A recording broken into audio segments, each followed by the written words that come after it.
believe very strongly that less is more. You know, if you look at architecture, we've gone from 1,000 square foot average homes in the 50s to 2,300 square feet now, so almost 2.5 times as big, while families have gotten smaller. What has happened to overall happiness level? It's basically the same. So I think we've very conclusively proven to ourselves that all the excess doesn't actually get us anywhere.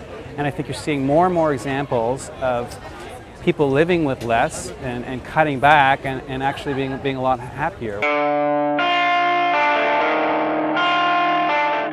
I believe that this century, the skill of the century is editing. And so cutting back on space, cutting back on possessions, cutting back on media, cutting back on friends. I mean, I think you've got to refine, because it gives you a lot of mental clarity and a lot more space and a lot more flexibility, and it's also really good financially. So it's called LifeEdited. The idea is cut back, get rid of as much stuff as possible.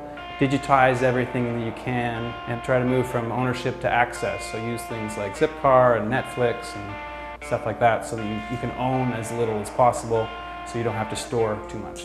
So I'm a big believer. In fact, I'm doing a renovation of a 420 square foot place in Manhattan that's meant to be replicable, and the whole idea, it's going to be very small and very green. And I'm hoping to prove that someone, instead of buying a 600 square foot place, might buy 400, save themselves a couple $100,000, really lower their footprint, and really be happier overall. What I'm not trying to say is everyone needs to live in 420 square feet, but I want people to think, okay, well, maybe I don't need 4,000. Maybe I'd be good in 2,500, or maybe I don't need 2,000. I'd be good in 1,200. And that in itself makes a big difference. You don't have to, all the energy of the creation, all the energy of like the filling it full of stuff and cleaning it and maintaining it and heating it and cooling it and lighting it. These are all costs, both in time and in money.